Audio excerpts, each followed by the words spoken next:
So good day po sa inyong lahat. Welcome na naman sa another episode ng ating vlog. Yan.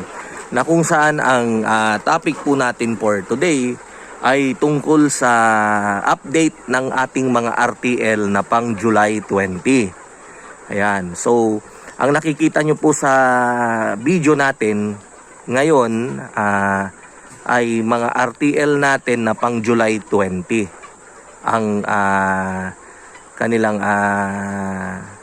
edad na 16 weeks.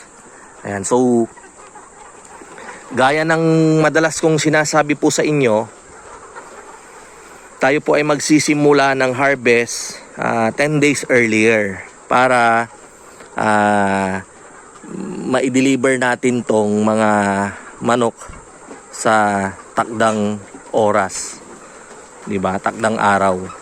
Ayan, dahil alam nyo naman po, hindi po natin to kayang pagsabay-sabayin na i-deliver sa July 20. Kaya as early as July 10, mag-uumpisa na po tayo na mag-deliver. Ayan.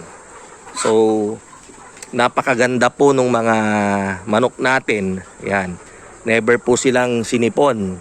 Ayan. At ang lulusog po nila. Di ba, JR? Ayan. So, saan yung alaga mo? Ito ba o yung kabila? Pero pareho lang, di ba? Yan. So, kumusta JR? Kumusta yung mga alaga mo? Okay lang. Yan. Siya nga pala, dyan si JR. Siya po yung in charge dun sa kabilang building. Ayan.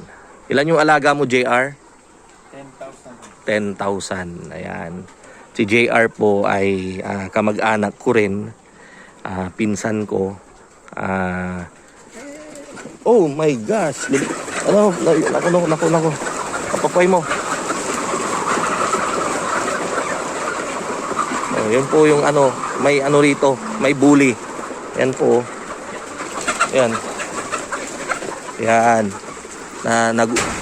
Sorry po na napabayaan kong nakabukas yung pintuan. Pumasok yung isang anglo na kambing natin. Yan. Yan. So si JR po ay matagal na sa akin. Mga bata pa sila, nag-uumpisa pa lang tayong magnegosyo, ay kasama na natin sila. So ilang taon ka nun, JR? 16 years old pa lang siya. Ngayon ilang taon ka na? 38 ka na? O yan, imagine 16 minus 38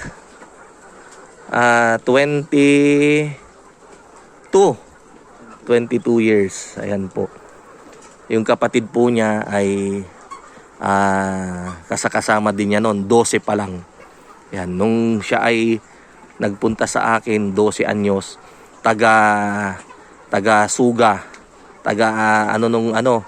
yung baka, papastol niya doon. Kapag mainit na alas 10, dadalhin niya sa lilim, painumin, yung mga ganong trabaho. Yan. So, napaka masipag at napakabait ng mga kamag-anak kong to. Ayan. Ayan. So, ito po yung pang July 20 natin. Fully book na po siya. Ganon din po sa manok natin sa kabilang farm. Pang August 2, fully book na rin po. So, abangan nyo po yung RTL natin sa November. Ayan. Ipopost ko po sa Mang Mags FB page natin at saka dito rin sa YouTube kapag kayo po ay pwede nang magpa-reserve, mag-partial. Ayan. Tatanggap lang po ako ng partial payment kapag dumating na mismo yung sisiw sa farm natin. Ayan. Pero para din sa inyong kaalaman, bayad ko na po yung sisiw na paparating. So inaantay na lang natin yung schedule. Binigyan na po ako ng schedule July 8 to July 15 yung dating nila sa farm. So abangan nyo po yan. Ayan.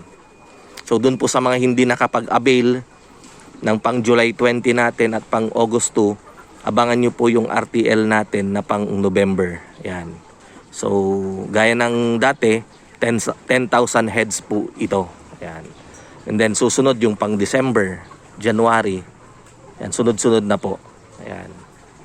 Ayan. So maraming salamat po sa inyong panonood. Kita po ulit tayo sa mga susunod nating vlog. Yan, mabuhay po tayong lahat and God bless.